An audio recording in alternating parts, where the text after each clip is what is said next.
अपने आप को प्रभु के चरणों में समर्पित कर दो, अपने कर्मों को प्रभु के चरणों में समर्पित कर दोगे, बच जाओगे, माया के प्रहार से बच जाओगे। प्रभु कहते हैं जो शुभ शास्त्र के विधान के अनुसार कर्म किया गया, अशुभ जो शास्त्र के प्रतिकूल आचरण बन गया है, वो भी सब मैं संभाल लूंगा, तुम केवल मेरी शरण में हो जाओ, तुम्हें नहीं भोगना पड़ेगा, भगवान कह रहे हैं। अगर बुद्धि ही खराब है तो भगवान की बात समझ में कैसे आएगी। कितना बढ़िया कृपा करके भगवान हमें उपदेश कर रहे हैं। अगर शास्त्र प्रतिकूल भी आचरण हो गए तो तू चिंता मत कर, मेरी शरण में आ जा। अनंत माताओं जैसा दुलार लेकर प्रभु, पर अपने लोग ऐसे मूढ़ हैं, ऐसी मलिन बुद्धि है कि इस बात को हम समझते ही नहीं। मैं कर लूंगा, मैं सुखी हो जाऊंगा, मैं अभी तक ये किया है आगे भी ऐसा करूंगा। व्यर्थ का अभिमान पतन का मार्ग पुष्ट करता है। श्री भगवान कह रहे हैं संन्यास योग का तात्पर्य होता है भगवान के चरणों में समर्पण करना, अर्पण करना। जब सब कुछ तू मेरे को अर्पण करेगा तो तू मुक्त हो जाएगा, जीवन मुक्त, और जीवन मुक्त परमानंद का अनुभव करता है। ये फल है। तत्कुरुष मदर्पणम, जो भी तू कुछ कर रहा है, यत करोषि, मेरे को अर्पण कर दे। बचा रहे हैं भगवान, बच जाओ। कर्म दोष, कर्म बंधन, जन्म मृत्यु, इससे बिल्कुल बचने का उपाय भगवान बता रहे हैं। पर इतनी मलिनता है हमारी बुद्धि में कि अभी सुनेंगे फिर भूल जाएंगे। अर्पण करने की भावना ही नहीं बन पा रही। एक स्थिति आती है जिसमें अर्पण करने का भी भाव नहीं रह जाता, क्योंकि अर्पण करने वाला ही नहीं बचा तो क्या अर्पण करें। वो एक स्थिति है, इसे बुद्धिवाद से लेकर के ना चले, नहीं तो स्थिति नहीं प्राप्त होगी, केवल बातें रहेंगी। हमारी स्थिति है शरीर में, शरीर संबंधियों में, भोगों में। देख लो तो आपको अभी ये अनुभव करना चाहिए कि अभी अहंकार है, देहाभिमान है, कर्तृत्व भोक्तत्व भाव है, तो समर्पण वृत्ति में आओ। हर कर्म प्रभु को समर्पण करो, हर क्षण प्रभु को समर्पण करो, प्रभु के आश्रित हो जाओ। श्री भगवान कह रहे हैं हमारा सबके प्रति समभाव है। समोहम सर्वभूतेषु न मे द्वेष्योस्ति न प्रियः, ये भजन्तु माम भक्त्या मयि ते तेषु चाप्यहम्। बहुत अमृतमयी बात श्री भगवान कह रहे हैं। समोहम सर्वभूतेषु, मैं बराबर सब में विराजमान हूं, चाहे जड़ हो, चैतन्य हो, पापी हो, पुण्यात्मा हो, कोई भी हो। विद्या विनय संपन्ने ब्राह्मणे गविहस्तनी स्वनीचय सुपाके चा पंडिता समदर्शिना। जो भगवान का भजन करते हैं तो भगवान का प्रभाव स्वभाव उतरता है, वही उनका स्वभाव हो जाता है। जैसे भगवान समदर्शी, ऐसे भगवान का भक्त समदर्शी हो जाता है।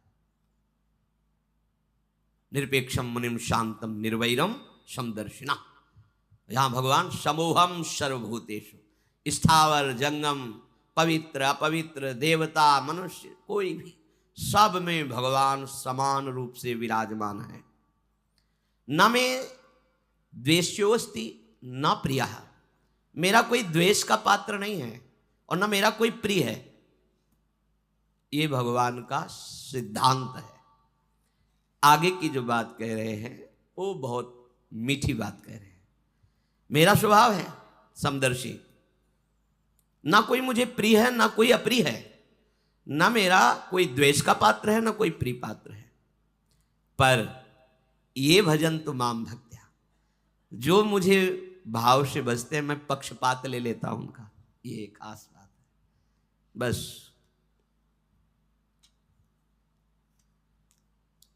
इसी बात से हम जीत गए। अगर केवल हिसाब हो तो हम कभी भगवत प्राप्ति नहीं कर सकते, कि तुम जो करोगे वही तुम्हें मिलेगा, तो हम कभी भगवत प्राप्ति के लायक ही नहीं हो सकते।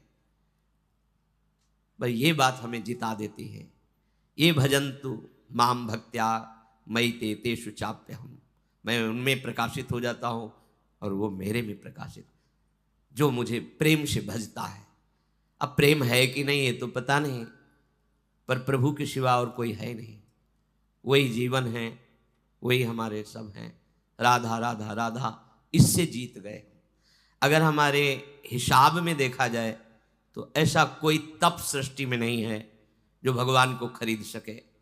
ऐसा कोई सिद्धांत नहीं जो भगवान को अधीन कर सके। जैसे माँ मेरा बच्चा है ऐसा मान करके हर समय आंतरिक दृष्टि रखती है, जरा सा भय उपस्थित होने पर आगे खड़ी हो जाती है। ये तो एक अंश का वात्सल्य है, वो वात्सल्य समुद्र है। बस इसी बात से हम जीत गए। नहीं तो भगवान जब अपने स्वभाव में हो तो हम कभी भगवत प्राप्ति नहीं कर सकते। भगवान का स्वभाव क्या? समोहम सर्वभूतेषु न मे द्वेष्योस्ति न प्रियः। मेरा कोई प्रिय नहीं है और कोई अप्रिय नहीं है। फिर तो हमारी बात नहीं बन पाती। अगर हमारी बात बनी है तो उनके दुलार से बनी है। उनका दुलार कैसे अनुभव में आया, कैसे आता है? अपनापन करने से। मेरे प्रभु जैसे भी है हम आपके हैं नाथ, अब आपके सिवा हमारा कोई सहारा नहीं। और ये बात जब वाणी से हृदय में उतर जाती है तो फिर जो चमत्कार जीवन में होता है वो किसी और साधन से नहीं होता है। मृत्यु से बचने के लिए बड़े बड़े उपाय किए जाते हैं। जब हार हो जाती है उपायों की, तब ये बात ध्यान आती है कि है कोई ऐसा जो मुझे बचा सकता है। नहीं, जीव का ऐसा स्वभाव बन गया है कि वो पहले भगवान की शरण होता ही नहीं है। वो जब तक हार नहीं जाता तब तक भगवान की शरण नहीं होता है। ये पक्की बात है, ये स्वभाव है उसका। आखिरी दम तक वो तिनके का भी सहारा लेने की कोशिश करेगा। जब तिनके का भी सहारा नहीं रह जाता तब वो हारे को हरिनाम, तब वो सहारा लेता है। अगर पहले ही ले ले तो हारना ना पड़े, उसे विपत्तियों का सामना ना करना पड़े। एक बार देवताओं ने देखा कि युद्ध में जितने असुर मारे जाते हैं, दैत्य, उन सबको भगवान शुक्राचार्य जी के पास संजीवनी विद्या है। विद्या का प्रयोग किया, तत्काल जीवित हस्तपुष्ट। भगवान बृहस्पति जी के पास ये विद्या नहीं।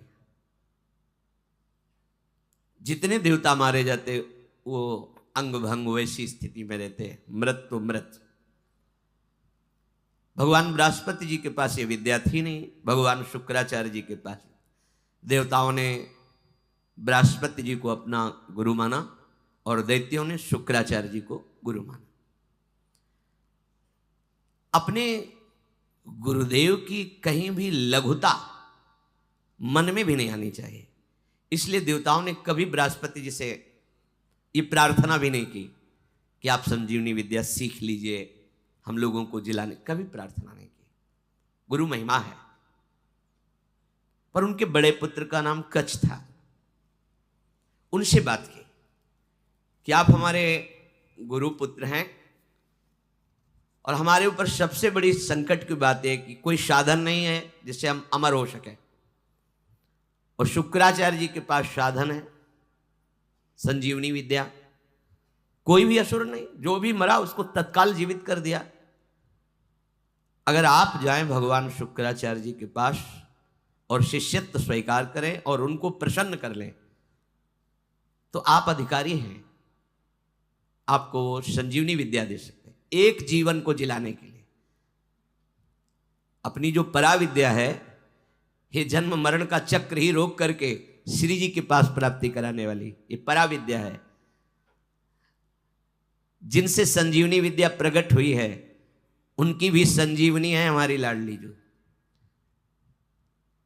जय श्री हरिवंश मदन सर जर्जर विथिकित श्याम सजीवन मूली। दिव्य प्रमोद रस सार निजांग संग पीयूष बीच निचय रविसेचयंती कंदर्प कोटि सर मूर्छित नंद सोनु संजीवनी जयति कापि निकुंज देवी। ये जो अपने पास विद्या है ना, ये परा विद्या है। करोड़ों संजीवनी विद्या इसके समान नहीं, क्योंकि हमारी लाडली जो अनंत ब्रह्मांडों के ईश्वर भगवान श्री कृष्ण की भी संजीवनी मूरी है। संजीवनी जयति कापि निकुंज देवी। देवराज इंद्र ने जब हाथ जोड़ करके प्रार्थना की, बृहस्पति भगवान के बड़े पुत्र कच्छ अभी 9 किशोर अवस्था को प्राप्त हुए थे, उन्होंने कहा कि आप सब हमारे सम्माननीय हैं और आप हमको हमारे पिता बृहस्पति के समान आदर दे रहे हैं। अब हमारा कर्तव्य बनता है आपकी रक्षा करना। हम जा रहे हैं, पर बड़ा संकटपूर्ण कार्य है, क्योंकि कोई भी दैत्य बर्दाश्त नहीं करेगा। हो सकता है मेरी मृत्यु भी हो जाए, पर आपके हित के लिए मैं मृत्यु का भी वरण कर लूंगा। जो संत स्वभाव के होते हैं उनका प्रभाव यही होता है कि वो अपनी हानि करके दूसरे का परम लाभ करना निश्चित करते हैं, और जो अशंत स्वभाव के होते हैं वो दूसरे की हानि करके अपना लाभ सोचते हैं। कच्छ ने सब देवताओं को आश्वासन दिया, अगर जीवित रहा तो संजीवनी विद्या लेके ही आऊंगा, और ना जीवित रहा तो फिर बात अलग है। इसमें परहित की भावना बहुत जोर की। परहित की भावना जहां होती वहां भगवान रक्षा करते हैं। स्वसुख वांछा जहां होती वहां आसुरी भाव होता है, राक्षसी भाव होता है, फिर वहां दुर्गति होती है। श्री महान महिमा में भगवान के पिता होने का सौभाग्य जिन्हें प्राप्त हुआ दशरथ जी महाराज, उनको वो परम लाभ जो गीधराज जटायु को मिला नहीं मिला। पंख कटे हुए रावण के अस्त्र से तड़प रहे, प्राण कंठ में है, बस चितवत राम चरण की रेखा। आगे पड़ा जटायु देखा, चितवत राम चरण की रेखा। भगवान ने गोद में लेकर पिता की तरह उनका तर्पण आदि किया। वो जानता था कि मैं रावण से जीत नहीं सकता, पर जानकी का विलाप सुन करके पूरे बल से आक्रमण किया दशानन के ऊपर, और इस गति को प्राप्त। तो भगवान के सामने ही गीध देह का त्याग करके हरि रूप होकर भगवान के नित्य साकेत धाम को गया। परहित सबसे बड़ा धर्म है, परहित सरिष धर्म नहीं भाई। और यहां स्वसुख वांछा से ही हमारी सारी चेष्टाएं होती हैं। इसीलिए आनंद की तो बात जाने दो, शोक भय संताप छोड़ ही नहीं रहा है। कच्छ जी दैत्यों की सभा में विराजमान भगवान शुक्राचार्य जी के पास गए, उन्हें प्रणाम किया और कहा, मैं आपसे एकांत में प्रार्थना करना चाहता हूं। भगवान शुक्राचार्य जी ने एक तेजस्वी बालक एकांत समय दिया, प्रणाम करके कहा, मैं अंगिरा ऋषि का पौत्र, भगवान बृहस्पति का पुत्र, मेरा नाम कच्छ है और मैं आपका शिष्य होना चाहता हूं। ब्रह्मन, मैं आपको गुरु रूप में वरण करता हूं। मैं 1000 वर्ष तक ब्रह्मचर्य रह करके आपकी सेवा करना चाहता हूं, और आप इसके लिए मुझे मना मत करना, इसकी अनुमति दे देना। शुक्राचार्य जी ने कहा, कच्छ सुस्वागतम तेस्तु प्रतिगृहणामि ते वचः अर्चयिष्येह मर्च्यम त्वामर्चितोस्तु बृहस्पति। मुझे बहुत प्रसन्नता हुई कच्छ, तुम्हारे संकल्प का हम स्वागत करते हैं। शिष्य कौन है, किनका है, किस पक्ष का, ये नहीं देखा जाता। यदि वो शिष्यत्व स्वीकार कर रहा है और उसमें वो लक्षण हैं, तो बिना किसी संकोच के, बिना कोई विचार के उसको स्वीकार कर लिया जाता है। ये धर्म की मर्यादा है, उसमें फिर नहीं देखा जाता आप कौन, कहाँ के, कैसे, नहीं। आप में आर्त भाव है, शरणागत होना चाहते हैं, वो स्वीकृत है। मैं तुम्हें स्वीकार करता हूं। तुम्हारा ये जो संकल्प है आदर का पात्र है। तुम्हारा सम्मान करना भगवान बृहस्पति का सम्मान करना है। तब कच्छ ने कहा कि आपने बड़ी हम पर कृपा कर दी। महाकांतिमान कच्छ बड़े ही सुंदर थे।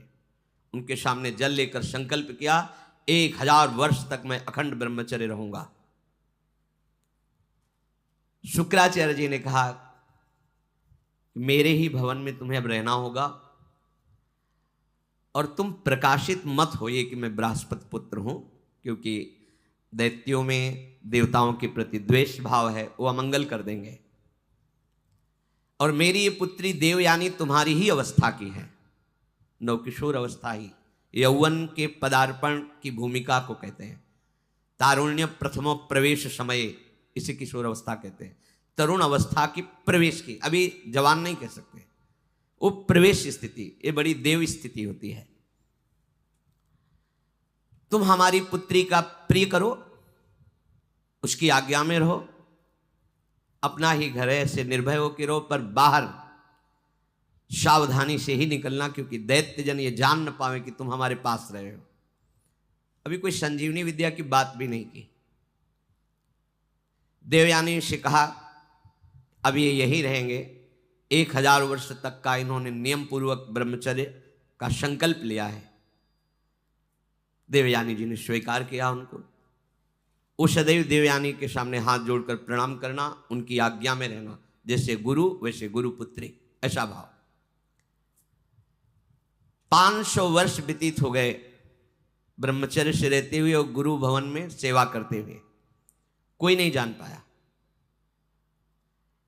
एक दिन किसी गुप्तचर ने दैत्यराज को बताया कि भगवान शुक्राचार्य के घर में कोई नव किशोर बालक बहुत ही देदीप्यमान कांतिवान काफी समय से रह रहा है। अब 500 वर्ष से कुछ हुआ नहीं था, इसलिए छूट भी हो गई थी।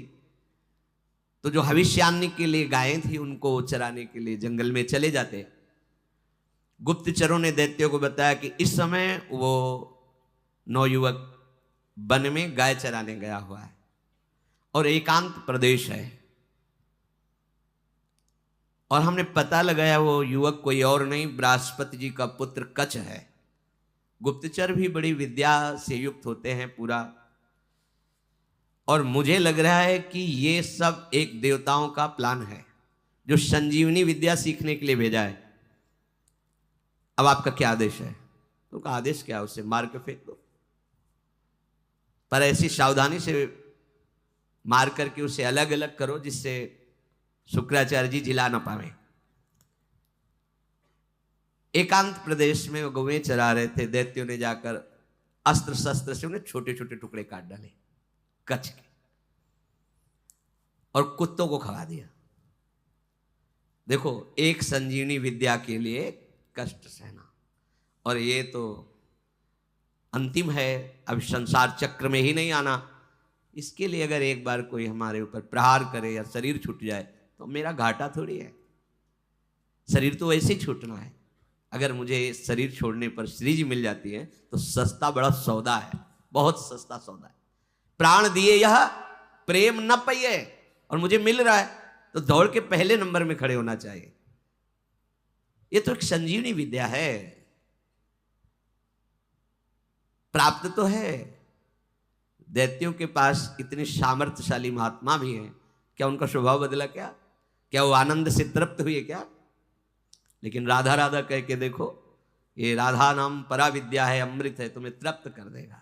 समस्त कामनाएं भस्म करके, कर्म बंधन से मुक्त करके, प्रेम में डुबोकर श्री जी के पास पहुंचा देगा। जहां न आना है न जाना है, जहां पाना तो खूब है, न गैस बनेगी, न मल बनेगा, न मूत्र बनेगा। दिव्य, न बुढ़ापा है, न कोई पीड़ा है, न कोई रोग है, चिदानंद शरीर। कोई भय नहीं कि कभी हटा दिए जाएंगे, दूसरा आएगा तो हमारी जगह ले लेगा, ऐसा नहीं। बस वहीं विश्राम मिलेगा। चलना है, मन में ठान लो, चलना है। पर यह बात कि जिस मार्ग में हम चल रहे हैं उसमें फूल ही फूल नहीं मिलेंगे, शूल भी मिलेंगे। शूल को देख के डरना नहीं, वो शूल फूल बन जाएंगे। पर आप सोचो कि अब हम तो भजन में चले तो सब जयमाला पहनावे हमें, और हमें प्रणाम करें, नमस्कार करें, तो भूल जाना जब आप अच्छी चढ़ाई पर चढ़ रहे होंगे तो पैर पकड़ के घसीटने वाले हजारों दौड़ पड़ेंगे, पर आपको रुकना नहीं है। बल आपका श्री जी, इसलिए कोई घसीट नहीं सकता, पर विघ्न बाधाएं आपको घेर लेंगी। किसी उत्तम वस्तु की प्राप्ति के लिए बहुत उसे छुपा के रखा जाता है, बड़े विघ्न रखे जाते हैं जिसे कोई अधिकारी ही प्राप्त कर पावे।